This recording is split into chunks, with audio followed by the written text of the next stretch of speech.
we'll start with this. This is from Tom Fornelli from CBS Sports. Which Big 12 teams are college football contenders? Arizona State, Baylor, Iowa State, K-State, and Texas Tech. Those are the 5 names that are up.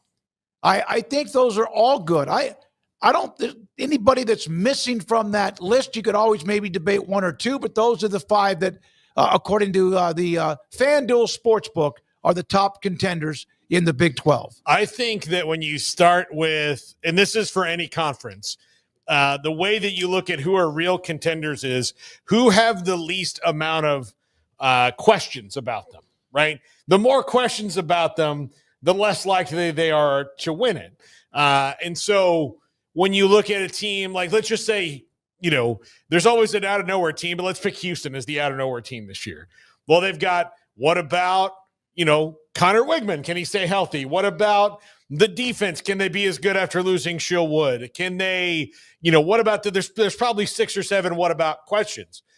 Arizona State, really they just lost Cam Scadaboo. So can you replace Cam Scadaboo, at least in the aggregate?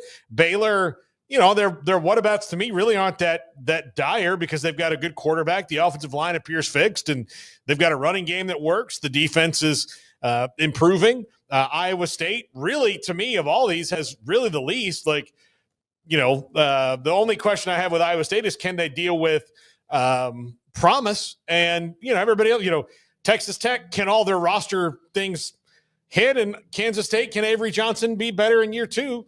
Because I don't think in any of these 5 you really question the coaching all that much. These are pretty much the teams that have been talked about the entire offseason as the favorites. I don't think anything's really happened to change that, so these make sense. For better or worse, I think these are the teams that pound for pound seem to have the least amount of questions and the most amount of answers, and certainly there will be some team or 2 or 3 that will get into this mix and shake it up. I'm surprised to see BYU's not on here. That's what Bracket Cat just said. Surprising they're missing. I think that's the first team that jumps out to me as far as almost kind of surefire things. Maybe surefire is not the right word, but the teams that make sense for what they have on paper, for what we've seen with our own eyes, for what we've learned this offseason. These 5 all make sense. They all have quarterbacks coming back. So does BYU. So that to me is a glaring omission. I'd have them at worst right there with Texas Tech in the 5 spot, maybe even right there with Kansas State. So that's the part that jumps out to me. As far as any other snubs or somebody that belongs in this group, I don't think there's anybody quite of the profile of BYU that I'm like, how are they not on here? I think everybody else is just sort of a question mark. TCU is on the outside, but I can kind of understand that they're a hard team to peg. We know they've got their quarterback coming back, so that should be a feather in their cap, especially given he's a pretty good quarterback. But I don't know. It's just weird with TCU. There's just not a great feel for them. I think everybody expects them to be good, like 7-8 wins, bare minimum, and then maybe even better than that, certainly not worse than that.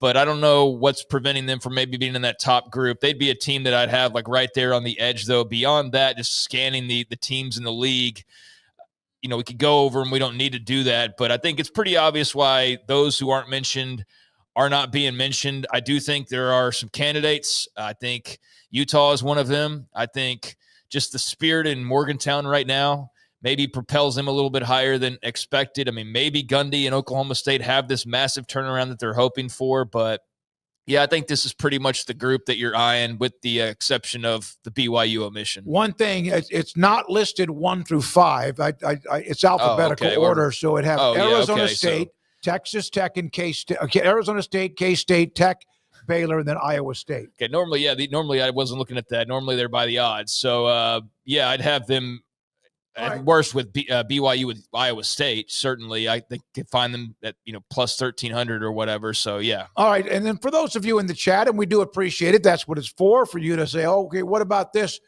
Lily was falling 10 times a day, covered in bruises. She would run just straight into a pole. Right? It was a disaster. She would fall down the stairs all the time. She just could not navigate her environment.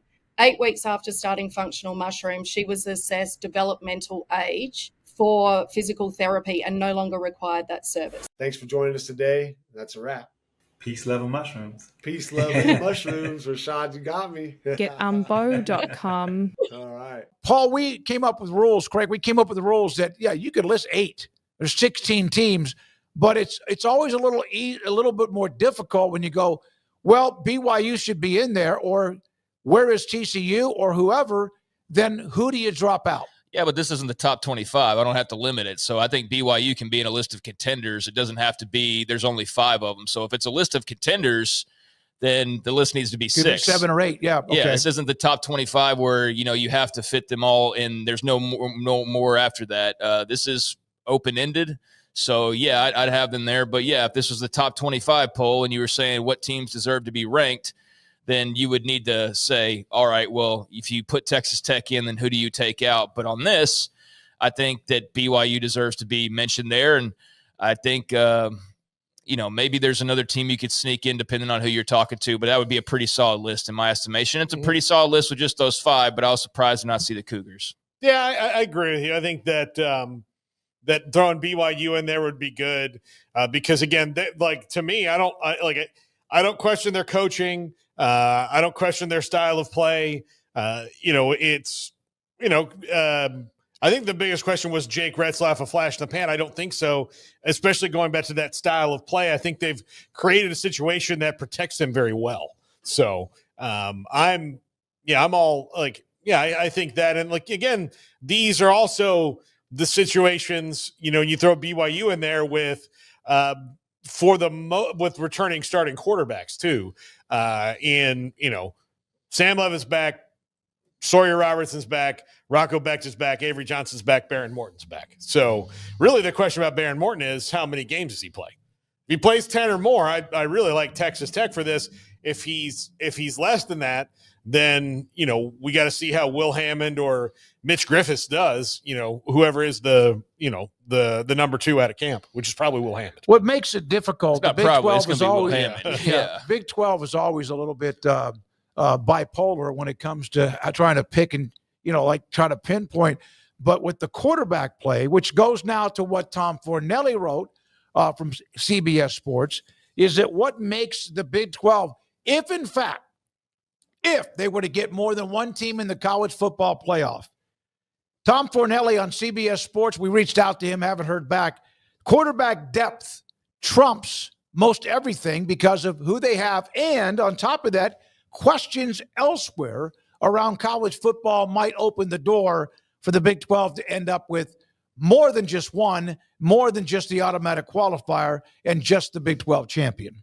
Now, I don't know. You would think that, but you do have a lot of good, young, and yet experienced and very talented quarterback play, but he was running an arc. Do you agree with that, Paul and Craig? The quarterback depth makes this, if they're going to squeeze an extra team in before it expands, that this would be it. There's only been 1 year of it, and they didn't make it with last year. Now, I do question that, Arizona State, look, Kenny Dillingham's the best QB coach in the country going right now, but Jeff Sims is the backup there. But I know that Baylor feels really confident in what Walker White will be able to do going forward, and I do like what's going on at Texas Tech when it comes to the backup quarterbacks. Now, the others on the list, I probably have more questions about, but it's not just quarterback depth. It's the guys at the top are just really, really good all the way across the board. I mean, I do think that there's a good chance that I said this on a podcast I don't know, a couple of weeks ago, somebody asked me, and I said, the Big 12 is the deepest quarterback league,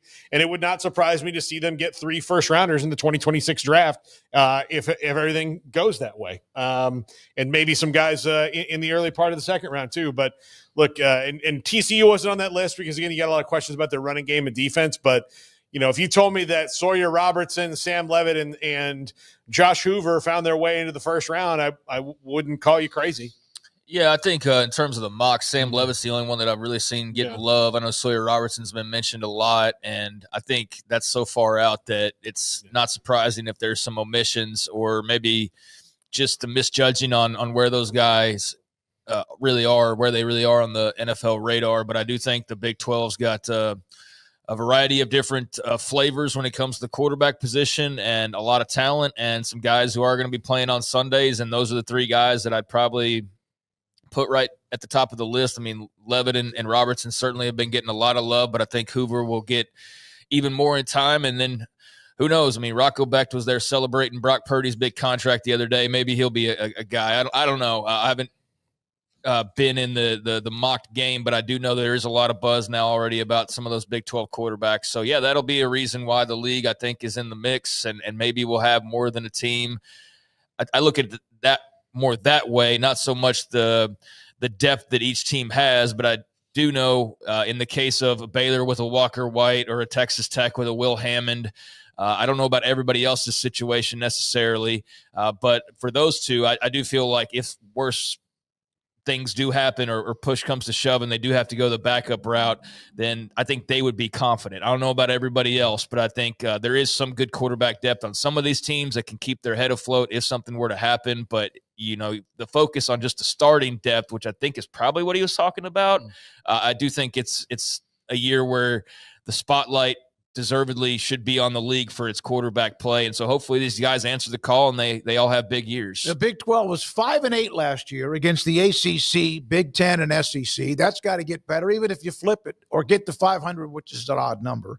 Also, they have games against Auburn, Georgia Tech, Iowa, Missouri, North Carolina, Nebraska, Oregon, and SMU. Baylor playing both Auburn and SMU, and others playing some of those schools too. You need to win those games. You not expect to win all of them, but you need to win some of them. That wouldn't hurt. And then here's another one that I never thought about. Notre Dame needs to have an off year, right? Because the SEC and the Big Ten have theirs. The Group of Five has theirs, or their one automatic qualifier. The Big 12 has theirs. ACC has theirs. And again, this is not saying that they will, because Marcus Freeman coming off a huge year. If Notre Dame has any kind of a lackluster or lower than perhaps what they were last year, do they get left out? And does that open up another spot? That's from Tom Fornelli from CBS Sports. Well, look, I think if you ask most teams that they would, in every conference, they'd be thrilled that Notre Dame didn't make the playoff, because that leaves it up to and look, maybe the committee really wants Notre Dame to, be 10-2 at the end of the year, so they can be like, oh, well, hands are tied, got to put them in. Because then if you get Notre Dame out of this thing, if Notre Dame winds up 8-4, and then you have to go to 10-2 Big 12, ACC, SEC, and Big 10 teams and go to that and go, okay, well, is, say, Iowa State better than, Indiana this year? They're both 10-2. Like, what's the strength of schedule say? That's really, really tough. But yeah, I would think that they would want them. Obviously, to probably make it's easier for them to go like, well, there's a spot. Darn. I think everybody's looking at the possibility of having somebody extra if Notre Dame doesn't get in. The Big 12 could be looking for their second team, or the ACC, or could be the Big 10 looking for its fourth team to get in the playoffs. So I think everybody who doesn't have skin in the Notre Dame games probably hoping that they don't make it in, because that does boost your chances, even if only a little bit, to get that extra team, whatever it may be, your second or your fifth in there. So, yeah, that just makes sense that if one less team's there, that's one more spot available for everybody else. Jayhawk champ, I love that no one's talking about yet another quarterback who is back, named Jalen Daniels at KU, who last year had those huge expectations, and it just did not work out. Somebody said whoever has the best veteran backup quarterback and defense will play in Arlington because of attrition at the quarterback position. The only reason I think when you get to what ifs, the biggest what if about Kansas is defensively, can they hold up? And they've changed offensive coordinators now a couple times in the last couple of years. Can they hit the ground running like they did a couple years ago? 2 years ago, they hit the ground running, and then they faded at the end because Daniels wasn't there.